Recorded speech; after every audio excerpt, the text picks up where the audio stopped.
ओम विष्णुपाद परमहंस परिव्राजकाचार्य अष्टोत्तर शत श्री श्री अभय चरणारविंद भक्ति वेदांत स्वामी श्रील प्रभुपाद की जय। इस्कॉन फाउंडर आचार्य बीबीटी फाउंडर आचार्य श्रील प्रभुपाद की जय। जय ओम विष्णुपाद परमहंस परिव्राजकाचार्य अष्टोत्तर शत श्री श्रीमद् भक्ति सिद्धांत सरस्वती गोस्वामी महाराज श्रील प्रभुपाद की जय। गीता जयंती की जय हो। All glories to the assembled devotees, all glories to the assembled devotees, all glories to the assembled devotees, all glories, all glories, all glories to Shri Shri Guru and Shri Gauranga.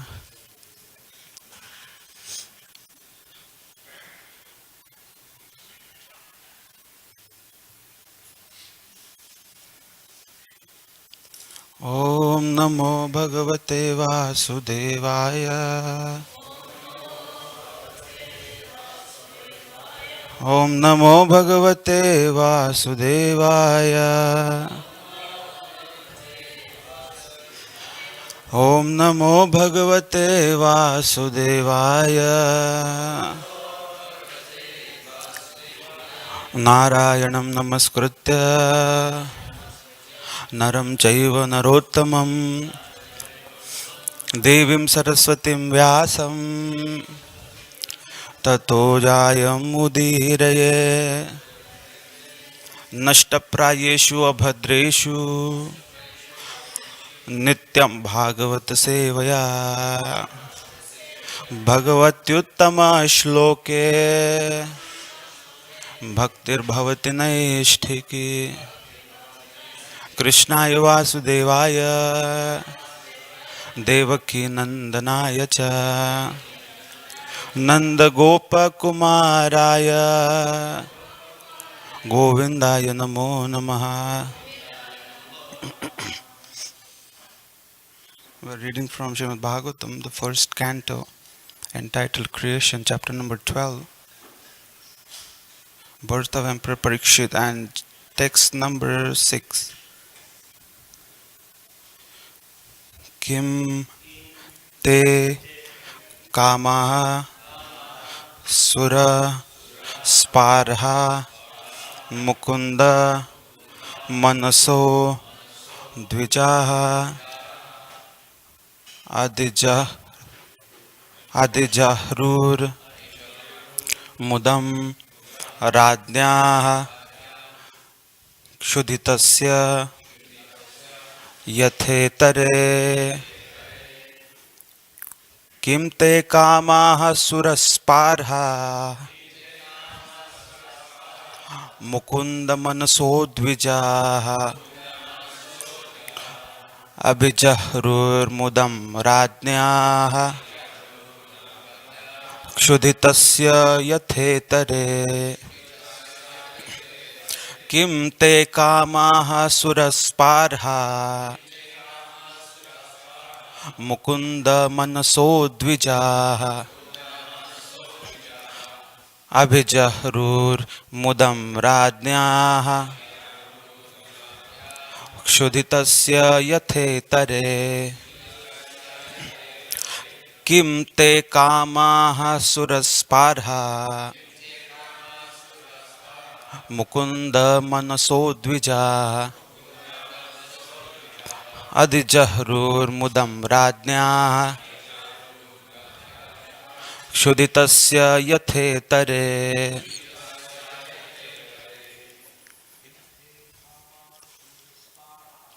Kim te sparha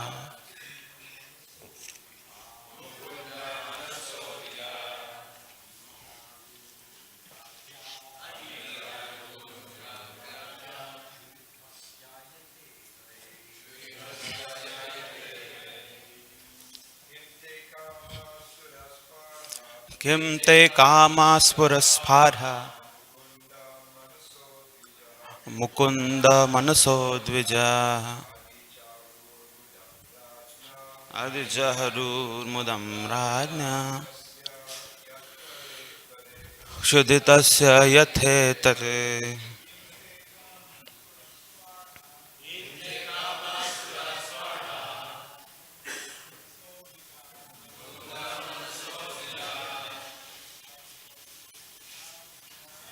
तस्या राज्ञा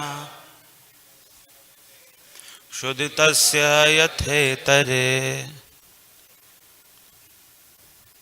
माताजी. किं ते कामासुरस्पार्हा मुकुन्द मनसो द्विजाः अधिजह्रुर्मुदं राज्ञाः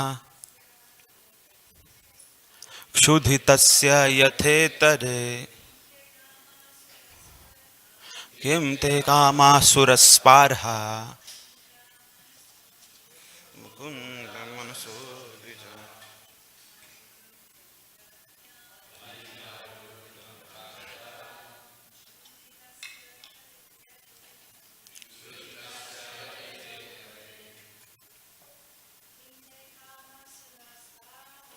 किं ते कामासुरस्पार्हा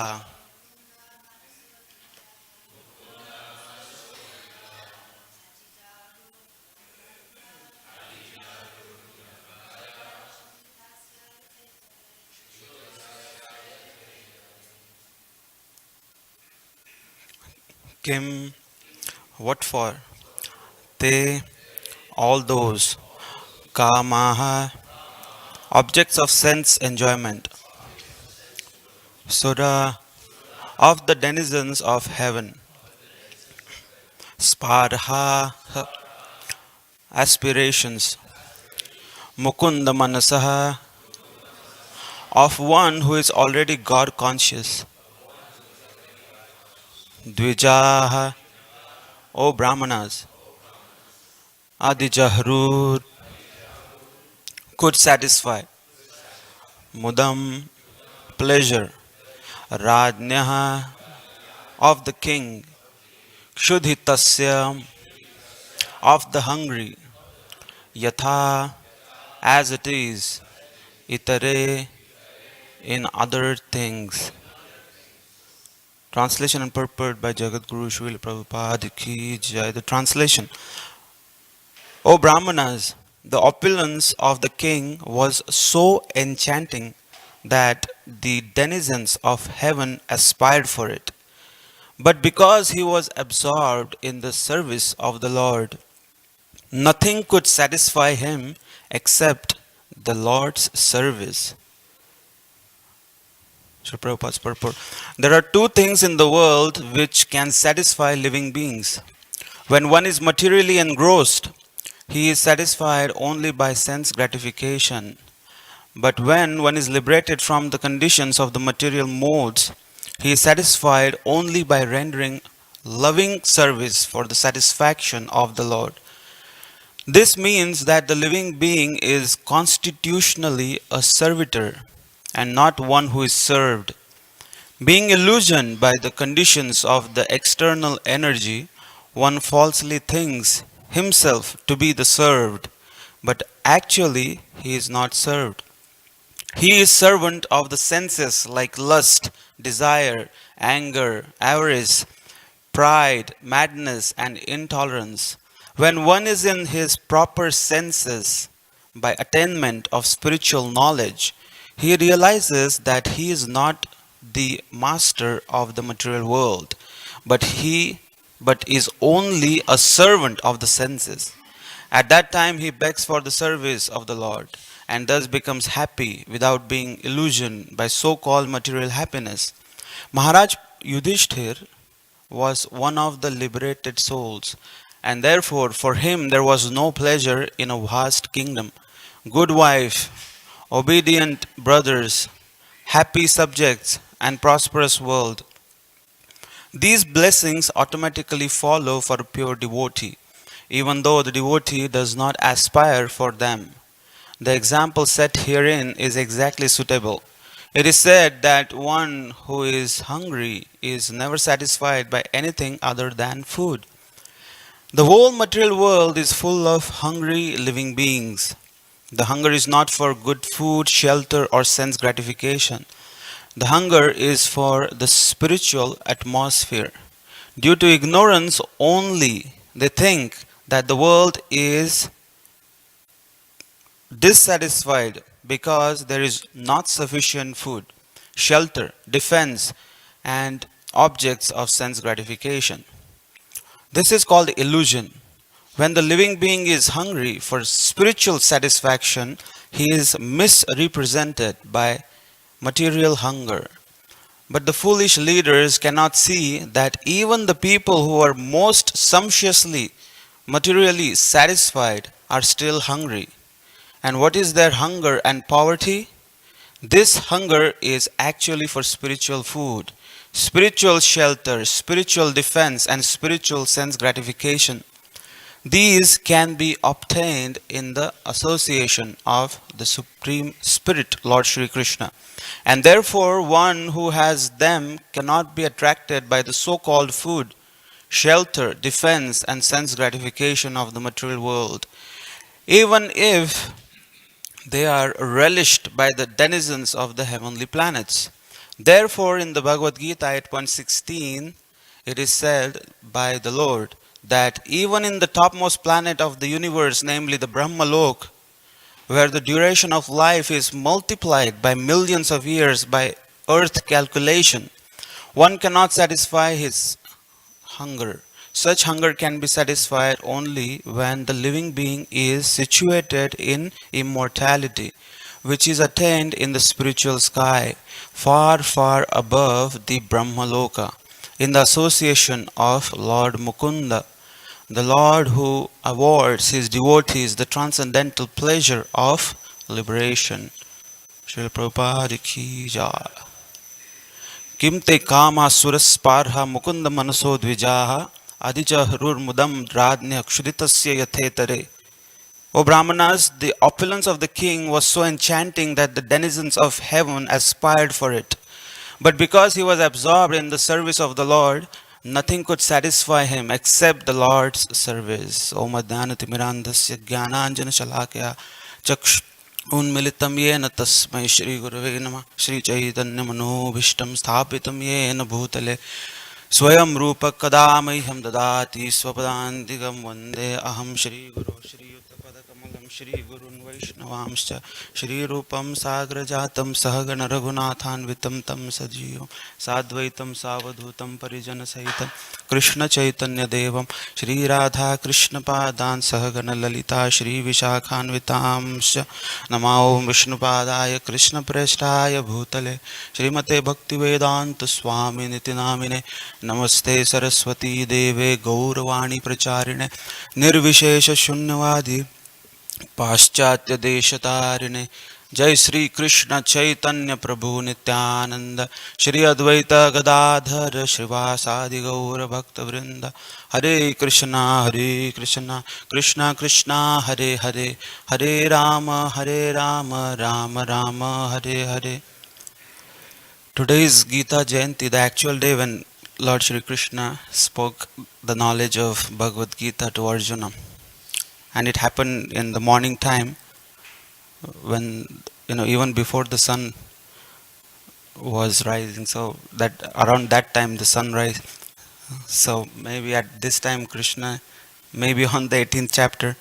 So right now, if we combine this purport and the knowledge of Bhagavad Gita, Krishna on that particular day, Arjuna is completely ready. He had, dressed up properly.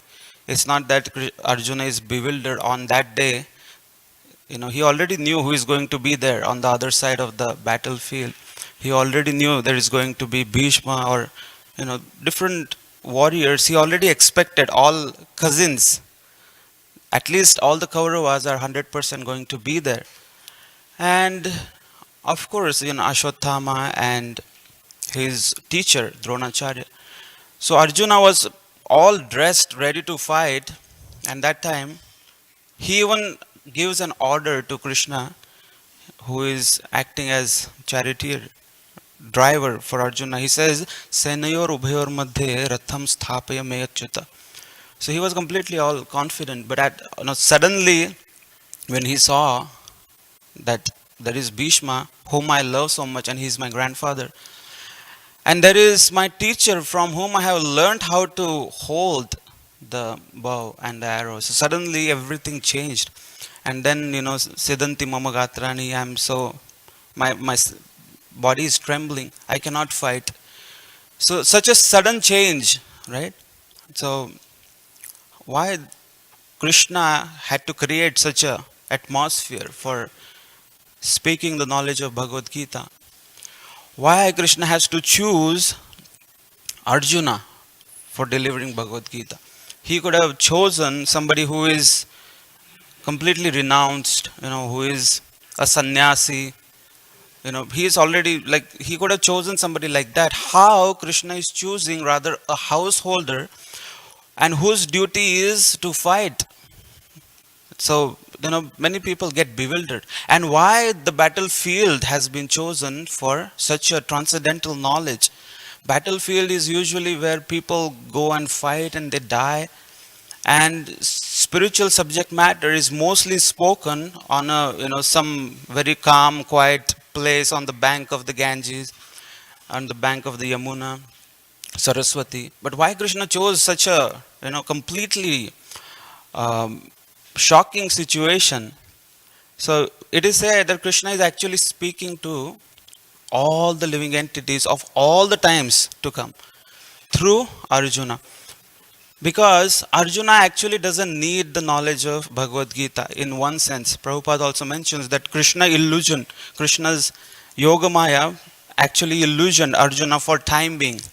So somebody may say that why Krishna not chose somebody who was already engrossed in Maya for giving the knowledge of Bhagavad Gita.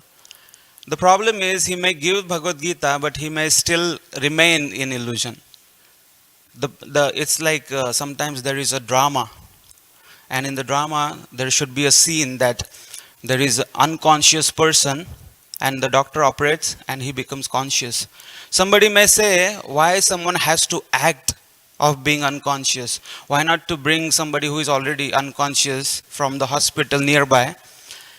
The problem is he won't wake up even if the doctor operates. So that's why Krishna actually keeps his pure devotees. Krishna has to make them go through such so-called situation so that the world can be benefited. Like in Bhagavatam, it is said that these great devotees come so that they can benefit the entire world. Just like even the incident when Parikshit Maharaj, he is putting the snake around the neck of Shamik Rishi.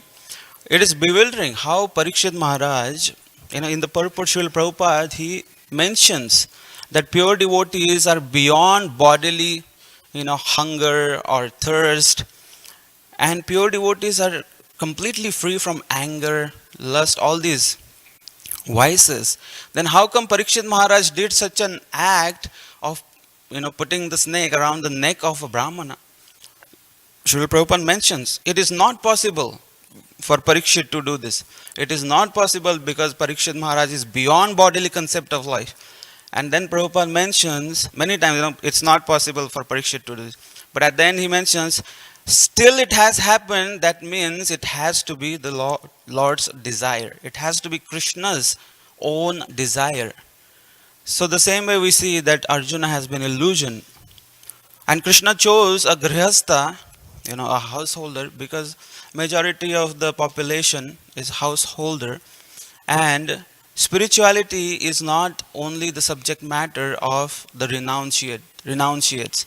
It is rather, Arjuna was saying to Krishna that let me take sannyas. Let me renounce everything rather than killing my own people, my own family members. Let me go to the forest. But Krishna says no. No so-called renunciation, rather renunciation in action. So that is Krishna's plan. Krishna says, so we understand. And why the battlefield, like some of the acharyas commented that the battlefield has been chosen by Krishna because practically each one of us is on a battlefield in one sense, because on a battlefield anything can happen anytime. Like, if you are not focused, Any arrow can come upon you. Death can come at any time. The same way for all of us, death can come at any time. So in one sense, each one of us is practically on the battlefield fighting with so-called, so many problems in the world, and death can attack at any time. And the reason Krishna is giving this knowledge is, we can see this purport itself, that there are two things in the world which can satisfy living beings. When one is materially engrossed, he is satisfied only by sense gratification. But when one is liberated from the conditions of the material modes, he is satisfied only by rendering loving service for the satisfaction of the Lord. So this, difference is there, that the, people in general, they constantly are hungry for something. They want more and more. Whatever you give them, they want more. Like, balyavastha krida sakta. In the childhood, everyone is busy playing, different sort of games. As someone grows younger, they grow up, they are constantly, meditating, thinking about the opposite sex. They constantly, tarunavastha taruni sakta. And in the old age, they are in anxiety. Vruddhavastha chintagrastha. So everyone practically, they have some hollowness in the heart. Like, even if somebody is hungry, you may give him a lot of food, you may feed him, but still that doesn't make him completely satisfied. Srila Prabhupada gives one example in this regard. He mentions that if a fish is taken out from the water, and a fish is kept on the throne of a king, and the fish may have so many servants, so many beautiful ladies serving him, the fish, or the fish can have a lot of choices for sense gratification, but the fish will never be happy, because the natural constitutional position of a fish is to be in the water. Unless the water is given to the fish, he is not going to be happy. So Srila Prabhupada, he gives many examples like this. And Krishna, he spoke Bhagavad Gita so that in the future, so many generations of devotees are going to come, they can get this nectarian knowledge of spirituality. Like Gita Mahatmya says that Sarvopanishado Gavo Dugdha Gopal Nandana Partha Vatsaha Sudhir Bhokta Dugdham Gita Mritam Mahat. All these Upanishads, all the Vedic knowledge which is very difficult to understand, which is so intricate, Vedas, Upanishads, they're so complex to understand, and they all have been compared to a cow. And Krishna, as we know, he is an expert cowherd boy. So he is milking that cow of Upanishads and all the spiritual knowledge. He is milking that cow. The milk is supposed for the calf, right? Like the vegan people many times say that the milk of the cow is for the calf. Why do you guys take it? Like, I was walking by on the road, and there was a car parked, and there was a picture of like a cartoon of a big fat cow. She's standing like this, and it is written, "Not your mama, not your milk." So I'm not your mama, so it's not your milk. So that's like the vegan people. That's their slogan: is the milk is not meant for you. But in this verse itself, it is said that Partha Vatsaha, the calf, is compared to Arjuna, who is directly enjoying the milk which is being taken by the expert cowherd boy, that is Krishna. And the cow is all the Vedas and all the Upanishads, all the spiritual knowledge. But Sudhir Bhokta, that all the milk is not only for the calf, because the cow produces a lot of milk. And I have seen practically, there are buckets and buckets of milk that comes out, and the cow takes pleasure when she's giving the milk. The more it comes, the cow is more and more transcendental. So actually, Sudhir Bhokta, that means the milk is meant for all of us also. Like Arjuna is only a medium, and actually milk is for everyone. Dugdam Gita Amritam Mahat. So Krishna is giving all this knowledge for each one of us. The knowledge is meant for each one of us. Like Srila Prabhupada's books. Srila Prabhupada wrote these books long, long back, sitting in a small room, like in the beginning. And the books are for entire humanity for all the time to come. We don't know how, like this is forever. These books. Somebody may say that Prabhupada came to New York. He came to the Western world just for the people who were present at that time. He came for his disciples and those great fortunate souls who got blessed by Srila Prabhupada. They are so fortunate, and Prabhupada, came for them. But that is not complete truth. Of course, Prabhupada's disciples, they are the most fortunate, and many, many Prabhupada disciples are here. But Prabhupada came to America, and even after like more than 50 years of his arrival in America, so many of the devotees who join even now, International Society for Krishna Consciousness, they have not met Prabhupada directly, but they find a connection. When they read Prabhupada's books, they see that Prabhupada is actually talking to me. The knowledge is not meant for someone else, it is meant for me.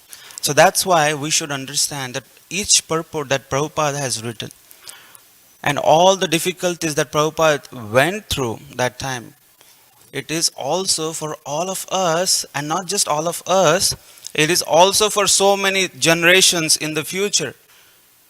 So that's the way Krishna's activities are very transcendental. And so are his devotees, like pure devotees like Srila Prabhupada. So the knowledge is meant for everyone. And why Krishna is giving this knowledge is also mentioned in this purport. Srila Prabhupada, he mentions of a very beautiful concept. He says that the whole material world is full of hungry living beings. The hunger is not for good food, shelter, or sense gratification. The, the hunger is for the spiritual atmosphere.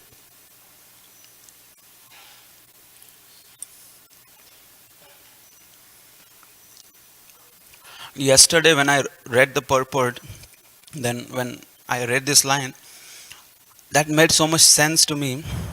And I was thinking that I have read Prabhupada's books already, and there is not much for me to know something new.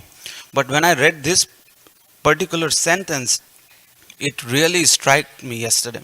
I'll tell you why. Each one of us, since childhood, you might have been wondering, like at least in my case, when we used to play marbles, a game of marbles. So I used to think I want to find a marble which will be there with me forever. That's how I used to think. And I also, got it like a steel marble, and I used like that caused so much damage to other people's marbles because everybody else had glass marbles. Naturally, it's in our DNA, it's in our system to find something eternal, right? It's natural for each one of us that we want something that stays. That's why they say that, I found my eternal true love. Of course, they found out what it was actually later. But the fact is, everyone is hankering for eternity because we are eternal. We are from the spiritual world, so naturally we hanker spiritual. The actual hankering is for the spiritual food or spiritual subject matter. And we're trying to satisfy that quench, that thirst with material substance. And that's why the heart is always unsatisfied. Like someone wants to get a BMW. That's my, like some people think that that's my aim. I want to have a BMW or a Lamborghini. and then they work hard all their life. Finally, they get the car, and then they drive for a month or so, and then they start to think, what next? Like, okay, I have it now, but still I don't know, somehow I'm not satisfied. Or sometimes somebody thinks that, it happens to many people. They think that, okay, if I get this girl as my wife, then my life is set. But that doesn't happen. Okay, like everything that you achieve, you still want something. Material things cannot satisfy the soul, because the soul is from the spiritual world. So the soul is always hankering for spiritual subject matter. Or sometimes people think that the problem is not that I don't have enough material pleasure or enough of sense gratification. Like some people think that I was happy when I was in my job, third job, that, oh, that place was so nice. I was so happy that time, but somehow I lost it. Some people think that, oh, we were happy when this guy was president, and now this new guy is, I don't like him. Or some people try to, you know, somehow find excuse that I'm not happy because I don't have enough material sense enjoyment, or I don't have what I want. So actually, the only problem is that we don't have Krishna prema. Like the the translation of this today's words is, Yudhishthir Maharaj is completely satisfied, even after having the opulence that was enchanting to the denizens of heavenly planets. They were actually envying, looking at this opulence of Yudhishthir Maharaj, all the uh, heavenly uh, demigods, they were envious. But here, Yudhishthir Maharaj, he is not aspiring more and more material things. Rather, he is completely happy, satisfied because he has Krishna Prem. So, the actual problem, the real problem is that we do not have Krishna Prema. Like in the Gajendra Moksha, when Gajendra was attacked by the crocodile, and the crocodile was holding on to his leg, and in the water, crocodiles are very strong. So that pastime also can be seen in this way, that Gajendra previously, he was all happy. He was staying at the place where demigods go for vacation. Like we people go to Hawaii or this and that. But the demigods who have such great amount of material pleasure, they go on a vacation to Trikut, that big mountain. And there is a garden called Ritimat, where there is all type of material opulence. And Gajendra was happy. He had so many female elephants, so many of his children, and so many strong friends. He was completely, in that sense, he was maddened in that sense. But all of a sudden, he is attacked by the crocodile. And the crocodile is slowly taking him inside the water. The water level is rising up and up. And then the Gajendra he started to think that how foolish I was, that I was completely dependent and thinking that all these people will protect me. The people, that the strong elephants, they had a gang of elephants. When they would walk, all the lions, tigers, and powerful animals would fly. They would run away. They would run away just by the smell of the body of Gajendra. So Gajendra is thinking that I thought I am so powerful, how foolish I was. Now I am walking, taking steps towards death. And he thinks that all my wives, they can offer me nothing but tears. And some friends tried to take him out, but nobody really jumped into the What nobody really tried the best, because they all thought that maybe this crocodile is too strong, and maybe the crocodile also may have some friends who are also hiding, and they may attack us. So that's why he calls all these people Asat Sainya. Asat Sainya means fallible soldiers. It's like, you have a friend and you are best friends. He says, I can do anything for you, buddy. And you also count on him. And one day you end up in a trouble situation. And you really need your friend to help you. And you call him, but the phone is not reachable. At the very crucial moment of life, the person is not there. So, what's the use of the friendship? What's the use of that person? So, that's why it is called Asat Sainya, the family members. They cannot help a living entity at the time of death.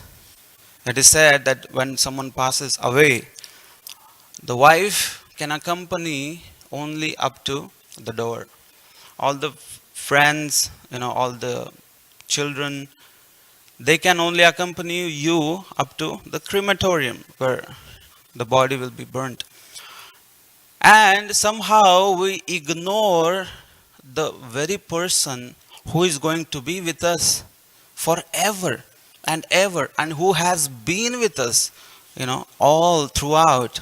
That person who is sitting in our very own hearts, we ignore that person, and rather we cultivate relationships with so many so-called individuals of this material world, and also with so many things nowadays.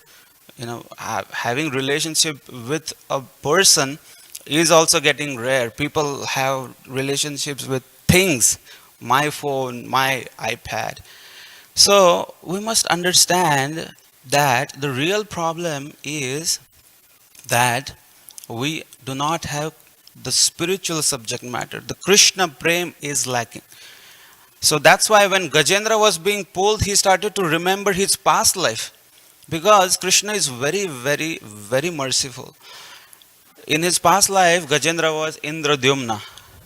He was a king, and he was also devotee of Lord Vishnu. And he had given up everything and he had gone into the forest. And one day when he was meditating, the same type of situation occurred, like between Parikshit and Shamik Rishi. The same happened. Indradyumna was completely engrossed in the meditation. He was completely into it. And that time, Agastya Rishi came with disciples. But he did not receive any type of proper, reception. So Agastya Muni got really offended, and he said that this king, he has become so dull. He is not receiving me properly, so I give you a curse that you will become an elephant, because your dull reception is like a dull elephant. So that time Indradyumna Maharaj, he took that curse as will of Krishna. So he became elephant, he became Gajendra, and he got completely covered by the mentality of an elephant. So now he is remembering, at the jaws of death, he is remembering his past life. Oh, I used to be King Indradyumna. I recited so many verses. I know who is the Supreme Personality of Godhead. I know who is the person I can bank upon at this crucial moment of my life. So he starts to think that, and he starts to pray so intensely. In the beginning, his prayers are so beautiful. He's explaining how you are so merciful, how you are the cause of all causes. And still he's looking in the sky, no help. What's happening? And then, he is describing how your devotees are great. Ekantino yasyana kanchanartham vanchanti evai bhagavat prapannaha atyadbhutam tacharitam sumangalam gayantamanand samudra magnaha. So he mentions that your devotees are so amazing. They're unalloyed devotees. They do not expect anything from you. They serve you without any expectation, and they are ekantino. They are one pointed attention. on you and your devotional service. They have no other material desire for any type of material enjoyment. And that's why they are happily situated in the ocean of bliss. Gayantam Anand Samudra Magna. They are constantly describing your transcendental activities, and in that way, they are situated in the ocean of bliss. And then he thinks that, but somehow I am in danger. I am not that person whom I am describing. Your devotees are like that. They do not expect anything from you. They are completely unalloyed. But I am in danger. I have been, you know, I am being dragged in the water by this crocodile. I am just a dull elephant. Please save me. Please save me. And then he sees that Lord Vishnu, he comes himself on Garuda, and he takes Gajendra out, because Lord Vishnu is so powerful that he drags Gajendra out of the water, and with Gajendra comes the crocodile who is holding on to his leg. So it's just by one hand, Lord Vishnu, Veerbahu, the one of the names of Lord Krishna, powerful, powerful armed Lord Krishna. He pulls both of them out together. And then Lord Vishnu cuts off the neck of the crocodile. The crocodile in his past life was a Gandharva, King Hulu, who also got cursed. So somehow he became crocodile. But then Srila Prabhupada mentions in that purport how Gajendra got Sarupya liberation. And this crocodile, he became Gandharva again, and he went back to heavenly planet, because he did not get the touch of Lord Vishnu. Even after being killed, he only went to Gandharva Loka. But rather, Gajendra, he was a devotee of Lord Krishna. So he became pure. And then it's so nicely, beautifully explained in Srimad Bhagavatam. On the back of Garuda, Lord Vishnu is already sitting. Then Gajendra is also sitting at the back. So they are sitting on the back of Garuda, and they fly in the Vaikuntha. So we understand that once somebody surrenders to Lord Krishna, the life is successful, because Lord Shri Krishna will take care of his devotees. And the real problem is not that we don't have so many facilities, or we don't have the person we want in our life, or not the things of the world that we want. But the only problem we should meditate upon is, I don't have Krishna Prema. Once one has Krishna Prema, then all the problems are solved. Krishna Prema Ek Sindhu, Daitava Ek Bindu, Sei Bindu Jagadubai. Only one drop of love of Krishna can inundate the entire material existence. Still, I don't have even one drop. That's such a you know big problem, that I don't have one drop of Krishna Prema, which can actually flood the entire world, but I don't have it. Once you have it, you are constantly situated in devotional service. By the mercy of Srila Prabhupada, we have received such a great opportunity, such great gift. We have received all the facilities also. So we just have to surrender to his instructions in the form of his books. And especially this month, we should distribute a lot of Bhagavad Gitas as much as possible. And we have the chance to become very dear to Lord Krishna just by distributing the books. It's like a bonanza sale for this month. Just very easy way to become very dear to Lord Shri Krishna. So we should take this opportunity very seriously and jump into this, so that we can also jump in that ocean of bliss where all the pure devotees are already situated. Srila Prabhupada ki jai. Anybody has a question? Mataji has a question.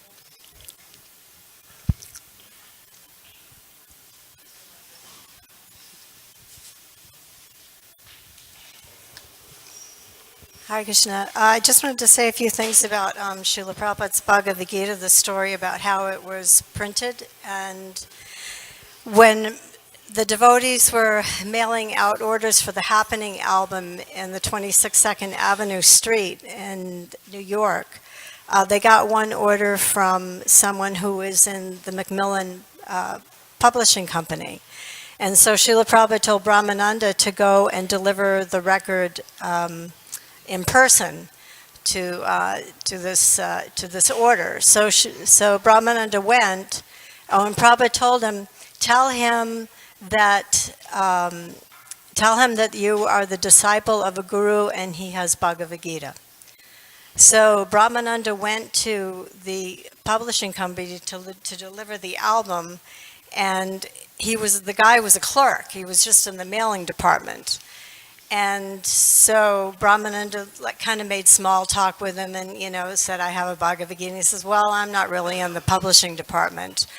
And as they were speaking, a man walked in to go through the mail, and he said, but he knows something about publishing. And it was a man named James Wade, and he was the senior editor. And so Brahmananda repeated I am a disciple of, exactly as Srila Prabhupada told him, I'm the disciple of an Indian guru, and he has Bhagavad Gita, and his eyes got really big.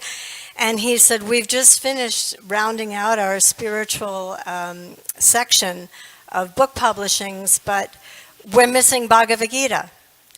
And so the next day, Srila Prabhupada went to the publishing company with the manuscript, and we know the rest is history, that Bhagavad Gita was published. But Srila Prabhupada was never really satisfied with the publication of Macmillan. He was happy that it got published, but he wanted the full version. And in a lot of letters to some of the devotees, Srila Prabhupada asked the devotees, find someone else to print if Macmillan won't print for us the full version.